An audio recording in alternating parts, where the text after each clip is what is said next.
Con estudios de física y matemáticas en la Universidad Tecnológica de Pereira, especialista de la Universidad de Toledo en Derecho Laboral y magíster en Desarrollo Educativo y Social de la Universidad Pedagógica Nacional, la ministra del Trabajo, Gloria Inés Ramírez Ríos, es reconocida en Colombia y en el exterior como defensora de derechos humanos y de reivindicaciones de los trabajadores y las trabajadoras.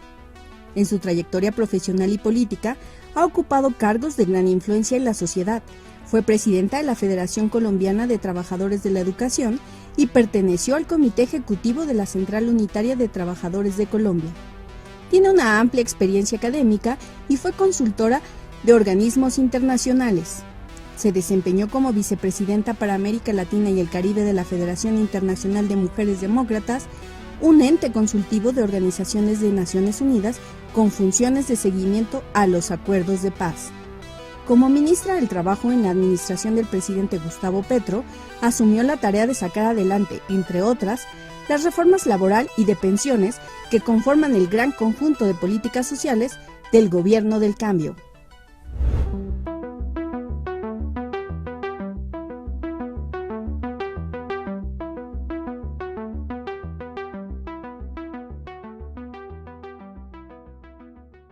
¿Qué tal? Muy buenas noches, gracias por estar con nosotros. Soy Miguel Ángel Velázquez y este es el día del juicio.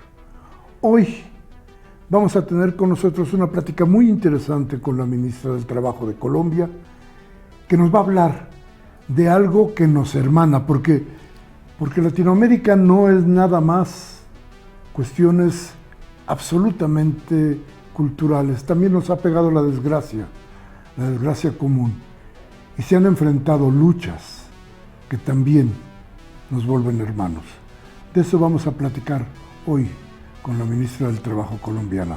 De esto usted se va a enterar aquí, en el día del juicio. Gracias por estar con nosotros.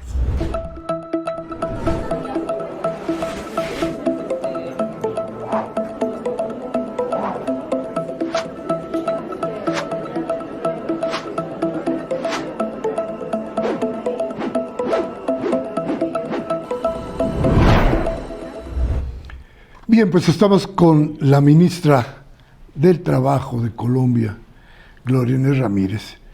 Muchas cosas que preguntarle, muchas cosas que hablar con usted, ministra. Pero primero, platíquenos qué están haciendo en México. Pues bueno, lo primero que todo, muchas gracias por esta invitación. Como siempre he dicho yo, México lindo y querido. Aquí estábamos en México en el lanzamiento de lo que es la Red Iberoamericana para la Economía Social, Solidaria y Comunitaria. Entonces, desde aquí venimos trabajando en un proceso muy importante que nos hermana, que significa la importancia de la economía alternativa, en este caso de la economía popular y solidaria, para el desarrollo de nuestros países. Fíjese que cuando pienso en lo que ha sucedido en América Latina en los últimos años, sobre todo en este largo periodo, 30 y tantos, 40 años, de dominación de una sola manera de ver la vida, de una sola manera de ver el mundo. Imagino que son los trabajadores los que más han sufrido el neoliberalismo. ¿Cuál fue la situación en Colombia? ¿Cómo se vivió? ¿Cómo se ha vivido antes de esta administración la suerte de los trabajadores? Bueno, indudablemente la teoría neoliberal tuvo una afectación fundamental en la clase trabajadora. Primero porque el neoliberalismo siempre ha considerado que los sindicatos son distorsionadores de las reglas de mercado. Por eso han trabajado o para que desaparezcan o para que sean funcionales a sus intereses. Entonces lo primero que vemos son las consecuencias de lo que significó en la época de los años, estamos hablando de los 90 fundamentalmente, cuando empiezan a llegar todas estas teorías de la apertura económica en el caso de nuestro país, que fue llevada por el presidente César Gaviria por primera vez en la historia de Colombia.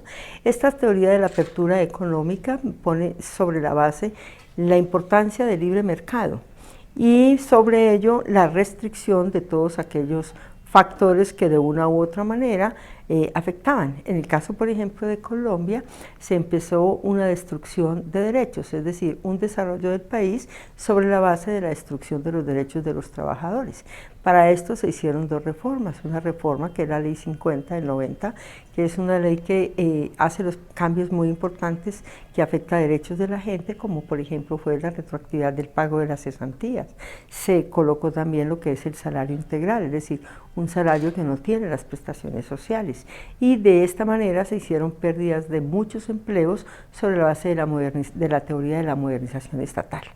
Más adelante, en el año 2003, hay otra reforma que es la Ley 789. Esta Ley 789 del 2003, sobre la base de un objetivo económico que en este caso era buscarle alternativa a los dos problemas estructurales que tiene el país, uno en materia de empleo y el otro a la informalidad laboral. Entonces, en aras de un desarrollo de crecimiento económico, se recortaron nuevamente los derechos de los trabajadores. Esta ley tuvo un parágrafo que decía que si no se cumplían con las metas de empleo, que eran 600.000 nuevos empleos, entonces la ley se declararía nugatoria. Resulta que pasaron los tiempos, nunca se cumplieron las metas, pero a los trabajadores sí les quitaron, por ejemplo, se aumentó la hora, la jornada. Ya la jornada del día no era hasta las 6 de la tarde, sino que el día iba hasta las 10 de la noche.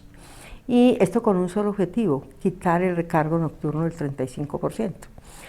También los sábados y los domingos y festivos en Colombia se pagaban al 100%. Con esta ley se recortaron al 75% y se abarató también el despido del trabajo sin justa causa, se abarató. Antes estaba en 45 días y se abarató notablemente, lo que era más fácil que a uno lo despidan que conseguir trabajo y que vincularse. Todo este proceso, en estos 32 años, los trabajadores, cada trabajador, según los promedios estudios económicos, dejó de percibir 30 millones de pesos. Y esto pues tú multiplica por 9 millones de trabajadores, esto realmente disminuyó el valor adquisitivo de los salarios y destruyó los derechos que antes se habían concebido. Pues este gobierno lo que está trabajando es eso, es volver a la justicia laboral. Cuando hablamos nosotros de justicia social, en esa dimensión hablamos de la justicia laboral, que tiene una dimensión distinta para el trabajo. No solamente es el aumento o el incremento de los salarios, la generación de empleos, sino que tiene una dimensión de libertad, una dimensión de democracia y una dimensión de justicia. Es decir, los trabajadores tienen que verse como un sistema de pesos y contrapesos que fortalece la democracia de un país. Nosotros tenemos hoy una afiliación sindical que solamente es el 4%. Es decir, Colombia sufrió una gran estigmatización del movimiento sindical, tanto que llegó a ser catalogado en la OIT como una de las profesiones más peligrosas del mundo para ejercer en Colombia. Y esto implicó que la Comisión de la Verdad, después del conflicto y del acuerdo con las FARC, esta Comisión de la Verdad recaudó 15.462 hechos victimizantes sobre el movimiento sindical. Estos hechos han hecho justamente que en el Ministerio del Trabajo estén hoy los elementos de reparación colectiva del movimiento sindical. Y nosotros hoy estamos con ellos trabajando una ruta de reparación donde tenemos no solamente la parte económica, física, sino la parte simbólica. Lo más importante en una ruta de reparación en este caso es que en cualquier lugar de nuestro país pueda fundarse un sindicato y puedan tener negociación como tal. O sea, el neoliberalismo ha sido nefasto en los derechos de los trabajadores y de las trabajadoras. Sí, las organizaciones se rompieron, se quebraron. Muchas organizaciones desaparecieron, se debilitaron totalmente, muchos de nuestros líderes fueron asesinados. Y se prostituyeron los que no. Claro, y los otros que no fueron esto, pues fueron cooptados para poder, como una manera también de sobrevivir. ¿Y la pobreza? ¿Aumentó la pobreza? La pobreza, claro. Al disminuir los valores adquisitivos, claro, la pobreza aumenta. Colombia está catalogado por Oxfam, por ejemplo, como el 5º país más desigual del mundo. y estamos catalogados el segundo más desigual de América Latina. Es decir, nosotros tenemos un reto y un gran desafío, y es esta lucha contra la desigualdad. Es increíble que la brecha se va aumentando. Todos los días menos ricos pero con más plata, más concentrada, y todos los días más pobres y con menos plata. Es decir, esta es una brecha que tenemos que trabajar, y por eso nuestro gobierno está empeñado en una lucha contra la pobreza, porque es que la pobreza es un factor determinante a la hora de ejercer los derechos. Usted tiene el derecho a la educación, pero este se ejerce de manera distinta si tiene plata a si usted no tiene plata. El derecho a la justicia, igual, el derecho al trabajo, el derecho a la salud. Es decir, estamos haciendo ingentes esfuerzos porque en esta lucha frontal contra la pobreza que nosotros llamamos de justicia social, tiene que abanderarse. Por eso hoy nuestro plan de desarrollo, que se llama Colombia Potencia Mundial para la Vida, está trabajada sobre 3 ejes importantes. Un eje es la justicia económica, la justicia social, la justicia ambiental, y a eso las mujeres les decimos la justicia de género, porque sin esto tampoco podemos avanzar. Y todo esto tiene una bandera, tiene una sombrilla, que es la paz total. Nuestro presidente tiene absolutamente claro, al igual que nuestra vicepresidenta Francia Márquez, que para que Colombia pueda avanzar hacia un crecimiento importante, primero que todo tenemos que dignificar la vida. Y para dignificar la vida significa romper con la guerra. Y romper con la guerra significa avanzar de unas economías ilícitas, de unas economías de guerra a unas economías de paz, unas economías lícitas que permitan manejar los elementos de la transición energética, energías limpias, que podamos avanzar claramente en las reconversiones laborales que esto significa, en los empleos verdes y azules, y salir de esa política extractivista, nefasta, que ha hecho mucho daño a nuestro país. Es decir, solamente se ha visto rentabilidad económica, pero no la rentabilidad social. Y la rentabilidad social significa bienestar de la gente y dignidad de la gente. Fíjese que buscar de pronto el equilibrio para lograr la paz, creo que es uno de los puntos más difíciles de hallar en esta cuestión de hacer política y gobernar. Pero ¿cómo hacer la paz si no se tiene justicia social? ¿Cómo se está buscando en el caso de Colombia? ¿Qué se está haciendo desde el lado de su ministerio? Bueno, pues nosotros estamos trabajando primero teniendo absolutamente claro que la paz es un proceso. La paz no se hace de un día para otro, es de construcción. Y para esa construcción tenemos que estar en los territorios, porque es en los territorios donde están los poderes territoriales. Y estos poderes territoriales tenemos que alejarlos de los poderes mafiosos, como dice nuestro presidente. Esto significa que tenemos que plantear procesos de desarrollo que le den no solamente seguridad y sostenibilidad a la gente, sino que nos permitan, por ejemplo, que usted no sea perseguido por su pensamiento. Ese es un tema central de este gobierno como tal. Es decir, la gente se pueda expresar, usted puede pensar lo contrario que yo. Pero no por eso te puedo matar. Perdóname que le interrumpa, pero entonces se perseguía por la forma de pensar. Claro, nosotros tenemos el genocidio de la Unión Patriótica. El genocidio de la Unión Patriótica, que hoy es reconocido en el mundo por la Corte Interamericana de Derechos Humanos, ha dicho que Colombia tiene que hacer la reparación, porque fue el exterminio de un movimiento político que surgió de un proceso de paz y que fue exterminado por el solo hecho de pensar diferente, de pensar que Colombia tendría que transitar hacia derechos, que nuestro país no podía seguir aumentando esas brechas entre la gente de la ciudad y la gente del campo, en que había que darle condiciones de dignidad a la gente, sacarla de esa pobreza extrema en la que se encuentra, donde hay muchos que comen demasiado y otros que no tienen absolutamente nada. Los niños de nuestro país muriendo por desnutrición. Fueron las luchas frente a un modelo de desarrollo que se estaba dando en ese momento, el modelo, digamos, sí, neoliberal, como muchos lo han llamado y muchos lo reconocemos así, y por pensar diferente, por decir el gobierno tiene que atender a las mayorías, fue que se exterminó dicho partido, producto de un proceso de paz. Hoy lo que nosotros estamos pretendiendo, o el programa del presidente Gustavo Petro, es trabajar hacia la paz total. Nosotros tenemos grupos armados y tenemos grupos criminales, simple y llanamente, tenemos las BACRIM, tenemos los narcotraficantes también. Entonces, como todo esto que han conformado una base, un poder a punta de confinar a la población, de prácticas de hostilidad con la sociedad civil, cómo nosotros las vamos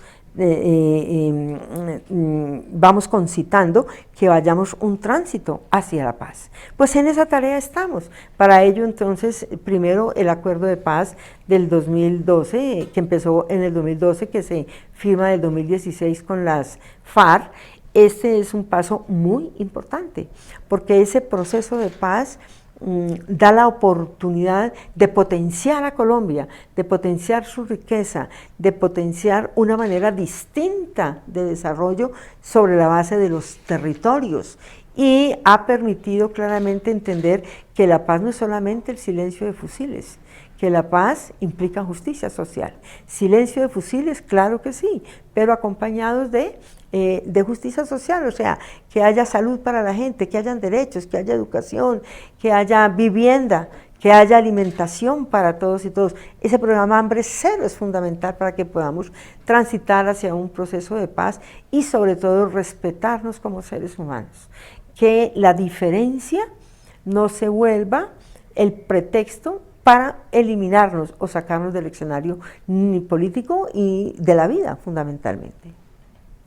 Bien, si usted alguna vez pensó que el neoliberalismo era un mal que nos había atacado solamente en México, ya se dará cuenta en esta entrevista de que nos pegó a todos y quiso daño desde muchas partes, desde muchas formas, a la estructura social de nuestros países. Vamos a regresar en un minuto más con nuestra entrevista. Gracias por estar con nosotros. Hoy con una entrevista que nos abre mucho los ojos para darnos cuenta de cuáles son los males que han atacado el desarrollo de nuestros países, pero además también algo que es muy importante, la paz. Usted ha sido miembro de las comisiones de paz, ha estado cercana, pero también se ha dado cuenta qué tan difícil es tejer la paz después de venir de más de 30 años, de 3 décadas, de estar prohijando de muchas maneras la violencia. ¿A qué se han enfrentado? Platíqueme de esto.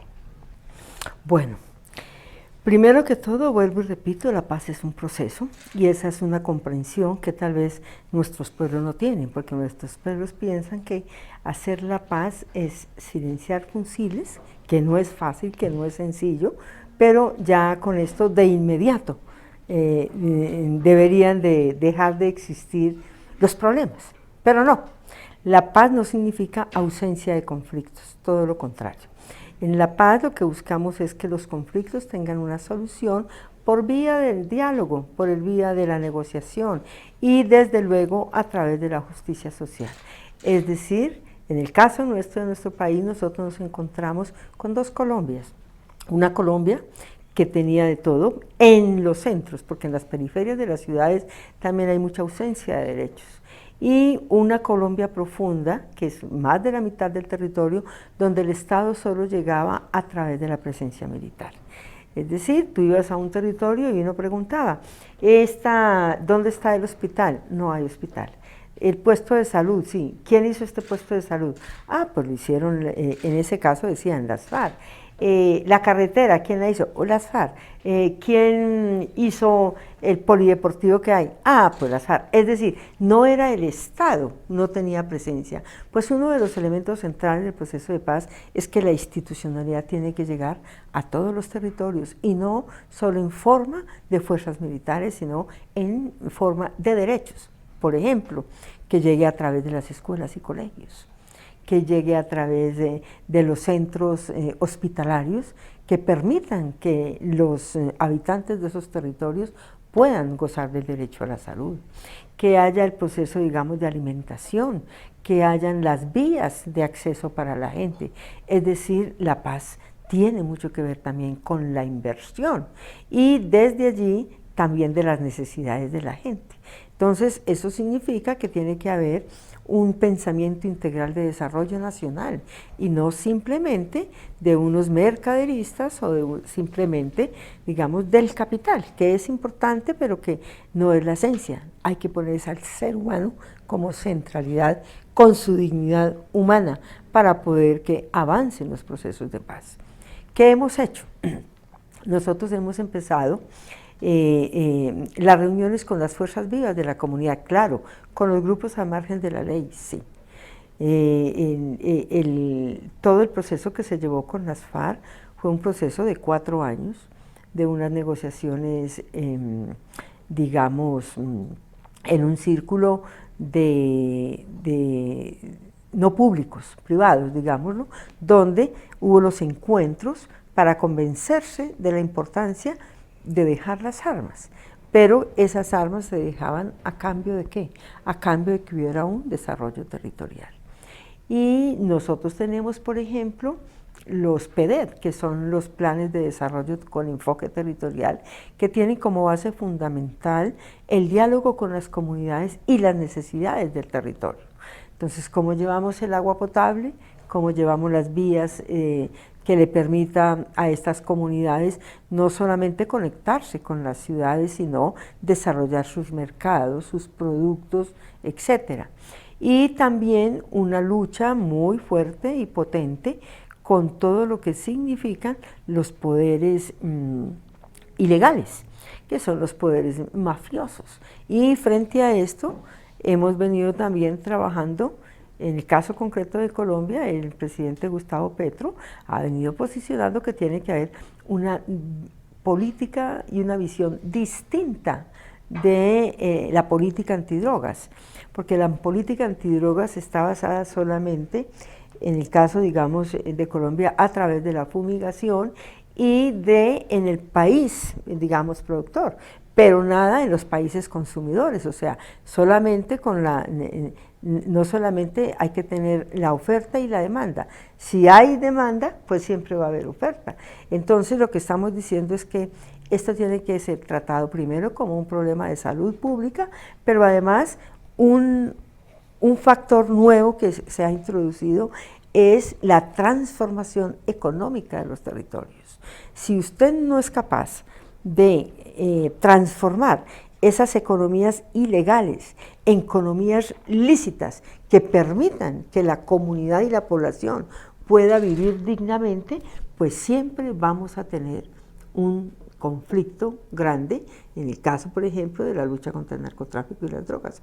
Nosotros estamos liderando, el presidente viene liderando una política distinta y justamente vamos a tener la cumbre antidrogas en Cali, ¿no? Va a ser en Cali y allí queremos la mirada de toda, no solamente Latinoamérica y el Caribe, sino que sea planetaria. Tienen que estar los Estados Unidos, que son unos de los de mayor consumo, que no simplemente sea atacar nuestros territorios que producen, sino cómo vamos a buscar alternativa para que estas comunidades que quieren, no se trata de sustituir un cultivo por otro, sino de transformar esa economía para que la gente pueda también vivir en dignidad, que tenga otras oportunidades distintas.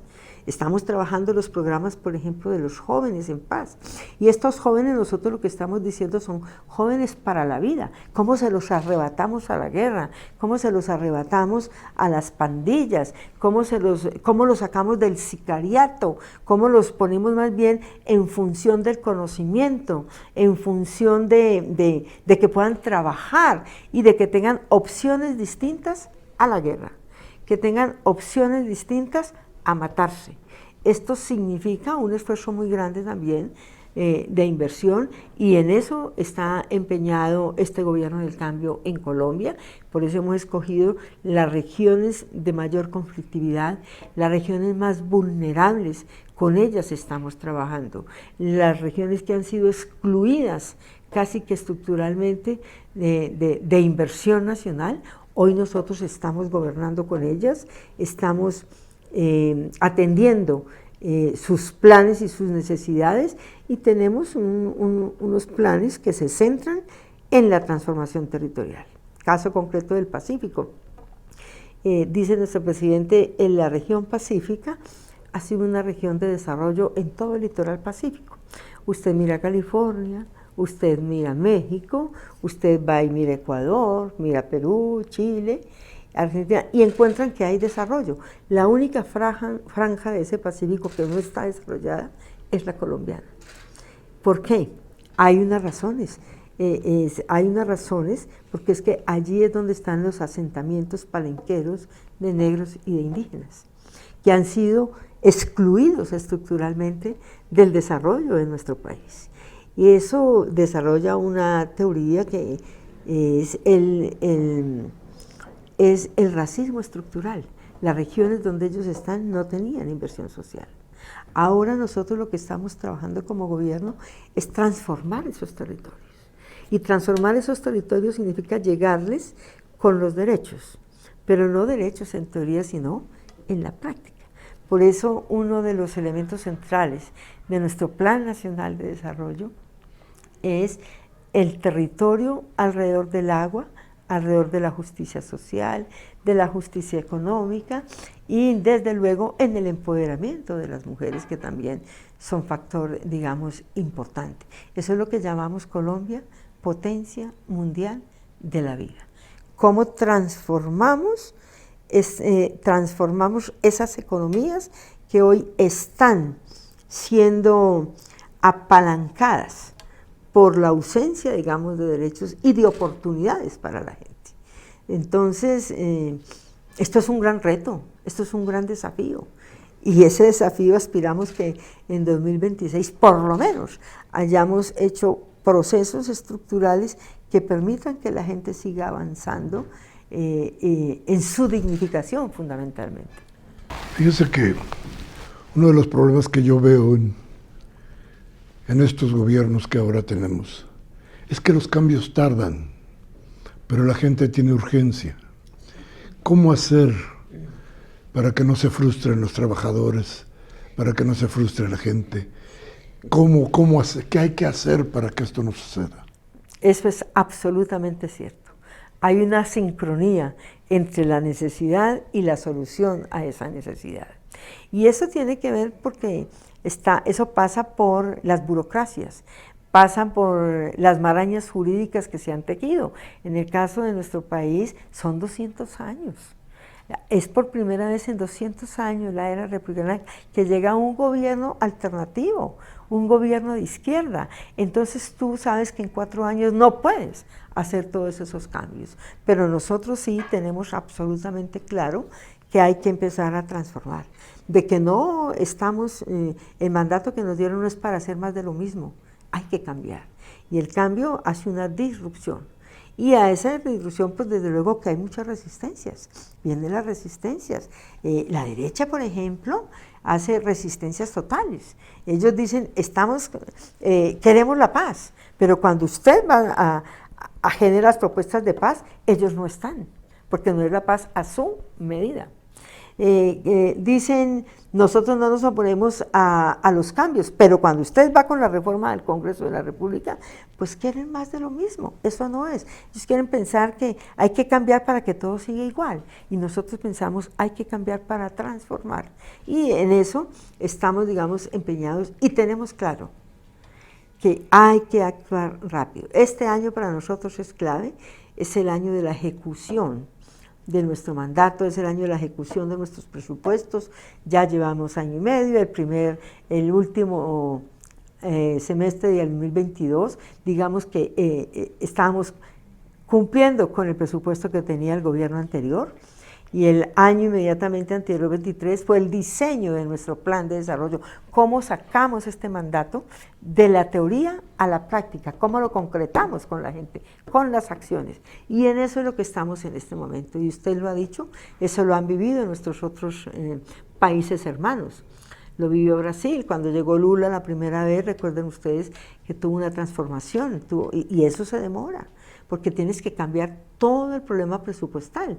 Pero además nosotros tenemos, hay 3 poderes, el poder legislativo, el poder judicial y el poder ejecutivo. Nosotros tenemos toda la intencionalidad, pero son autónomos los poderes. Y tenemos un poder legislativo que ustedes saben no es no tienen las mayorías de gobierno, y un poder judicial que viene también de estructuras anteriores y que hasta ahora estamos buscando que se cambie la fiscalía. Termina su periodo ahora el 14 de febrero, el presidente mandó una terna desde el año pasado y aún estamos esperando que los organismos judiciales respectivos tomen las decisiones que nos permitan y nos posibiliten que efectivamente podamos avanzar en nuestras políticas. O sea que no es sencillo, pero tenemos la decisión política y la voluntad. Y otro elemento que quiero dejar en claro, eso solo no lo puede hacer el gobierno. Eso tiene que ser de la mano del tejido social, de las organizaciones populares, de las fuerzas vivas de la sociedad, donde claro está el empresariado, en el caso concreto de nuestro ministerio, pero también están los trabajadores, están los movimientos por el cambio climático, y esto lo resumo en los ejes de trabajo. La paz es nuestra bandera central. Sin paz no hay nada. Eso significa que nosotros nos oponemos a la guerra. Y estamos haciendo todo para que Colombia transite hacia esa paz total. Y permítame aquí darle las gracias al gobierno de México, al presidente Manuel López Obrador, porque ellos han ayudado bastante para que nuestro país avance. Son en las negociaciones con el Ejército de Liberación Nacional, que son un grupo que tienen incidencia mucho en el conflicto armado que tiene nuestro país. Los vecinos nos han ayudado, como nos ayudó también Caracas, como nos ayudó Ecuador en su momento. Es decir, este proceso de la paz de Colombia es muy importante para la paz de la región. Y por eso pienso que Latinoamérica toda y el Caribe han entendido la importancia de este proceso. Si Colombia avanza, avanzamos todos. Un segundo eje muy importante es la crisis climática.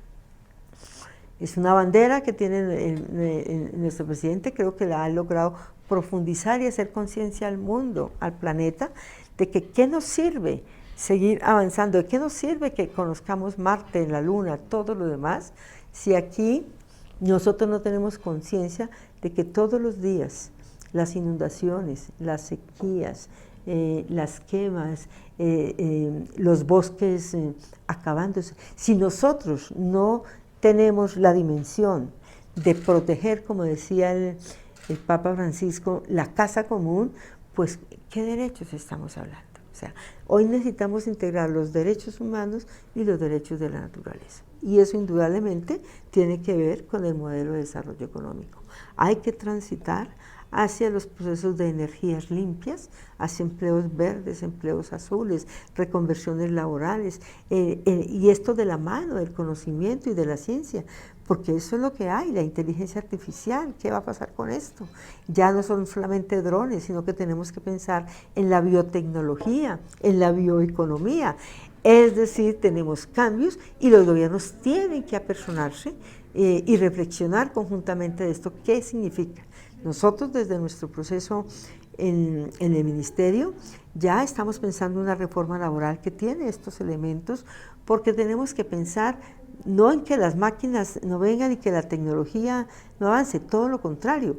Nosotros tenemos que proteger al que está detrás de la máquina, al ser humano, porque este es el que piensa y este es el que puede, digamos, de alguna manera avanzar, pero en la dignificación como persona, no en la cosificación de los seres humanos. Es decir, no hay que pensar solo en la rentabilidad económica, sino en la rentabilidad social, que nos permita llegar a una sociedad de bienestar. Y de eso quiero que hablemos un poco más en nuestro siguiente bloque. Estamos platicando con la ministra del Trabajo de Colombia, Gloria Inés Ramírez, que no solamente ha luchado por la paz en su país, o además de luchar por la paz, también es una mujer que ha ido trabajando para empoderar a la mujer. Muchas de las cosas de los derechos de la mujer han sido defendidos por la ministra.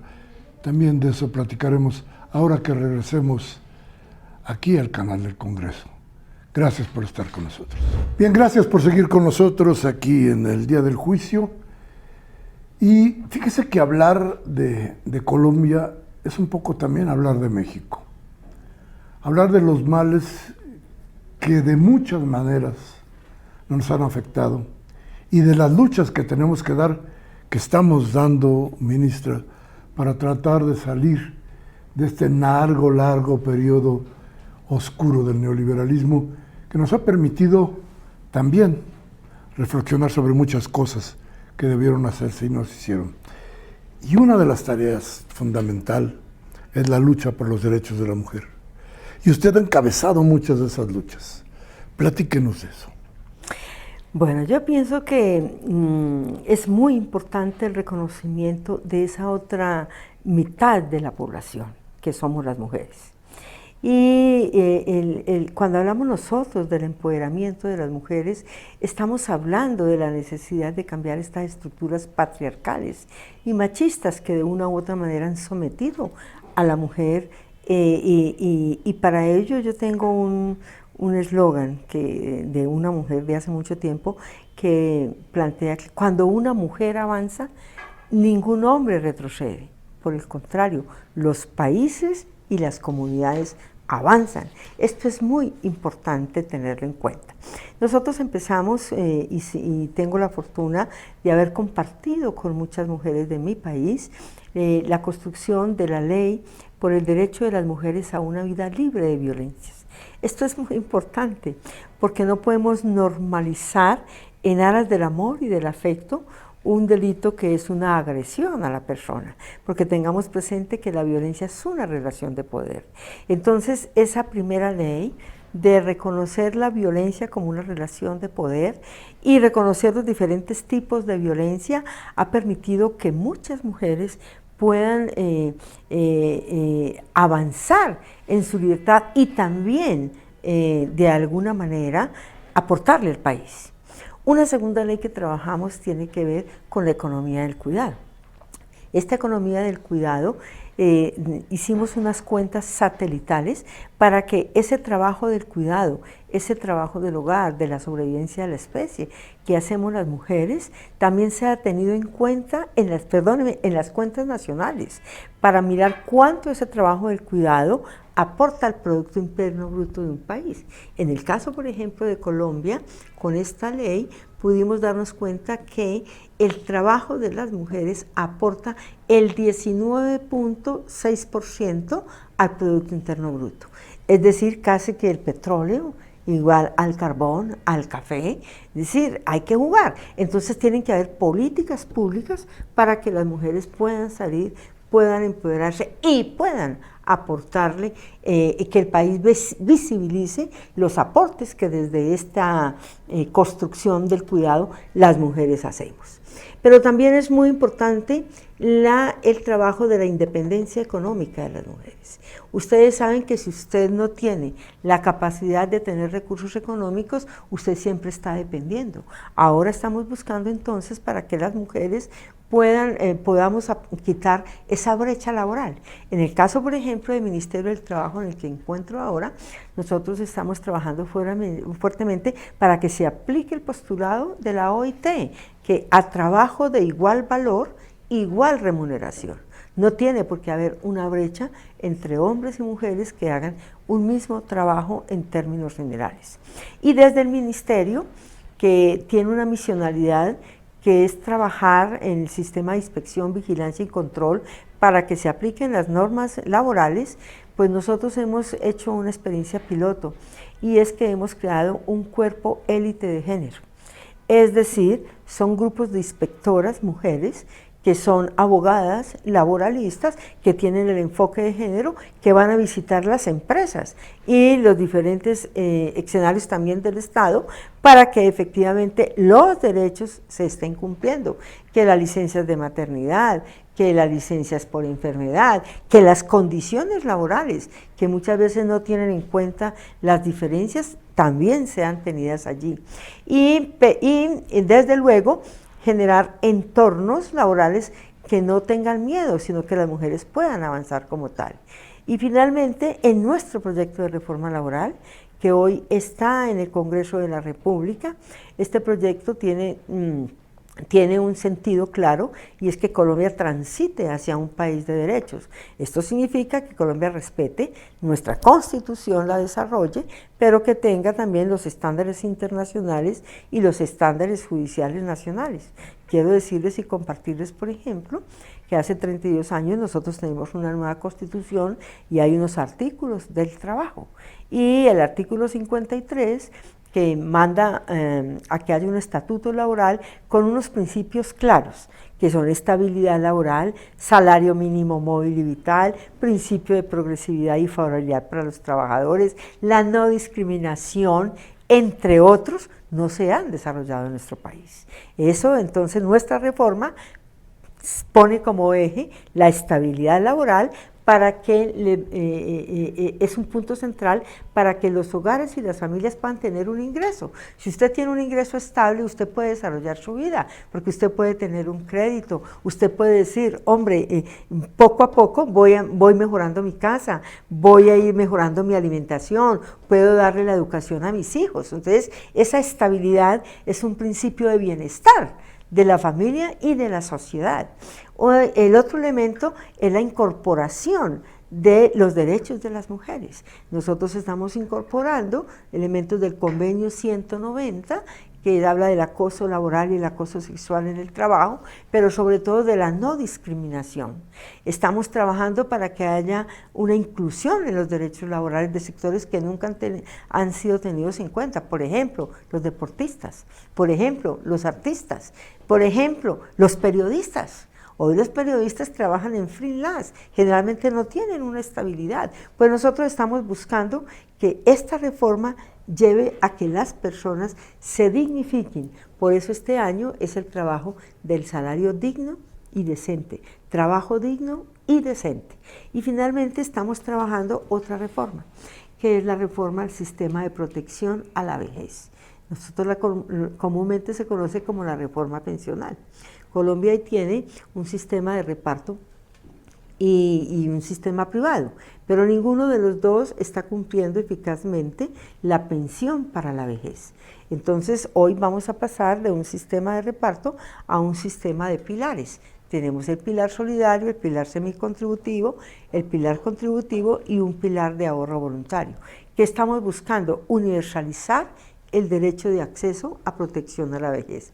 Que nuestros ancianos, que hoy están desprotegidos, al final de sus días tengan un recurso, un ingreso que les permita vivir con dignidad. Ese es el punto, y por eso nuestro presidente ha dicho esas son las reformas estructurales y hoy están en manos del Congreso de la República. Nosotros estaremos trabajando fuertemente para que de verdad el país las necesita y sean acogidas para que a futuro tengamos una estabilidad laboral y tengamos unas condiciones que nos permitan vivir con dignidad y sobre todo poniendo al centro el ser humano, sus necesidades. Como ves, tenemos grandes retos, grandes desafíos, pero ahí estamos. Y la fuerza de las mujeres es una fuerza creativa y es una fuerza que el gobierno hoy la está trabajando como debe ser. Fíjese que la lucha de la izquierda es muy importante en América Latina. Es revivir muchas de las ideas de la historia. Y México, con el presidente López Obrador, Colombia con el presidente Petro, están tratando de luchar contra muchas cosas. ¿Cree usted que ya se logró la conciencia suficiente entre la gente para que se siga apoyando este tipo de gobiernos en América Latina? ¿Frente a qué estamos? Yo pienso que la experiencia de México, la experiencia de Colombia, hoy lo que nos están mostrando es que es necesario construir un poder popular. Es decir, que los gobiernos que salgan con el voto popular respondan y ejecuten los mandatos para que estas mayorías nacionales puedan avanzar. Yo pienso que es lo que está haciendo López Obrador, es lo que está haciendo el presidente Petro y es lo que queremos que toda América Latina se prenda, porque no, esa teoría del péndulo yo pienso que tenemos que irla desterrando. Un periodo de derecha, un periodo alternativo. No, hay que trabajar para que efectivamente estas transformaciones y estos empoderamientos de las comunidades, del poder popular, de la soberanía y de todo el potencial de nuestra riqueza sea efectivamente pensado con una fuerza común, como lo ha planteado la CELAC.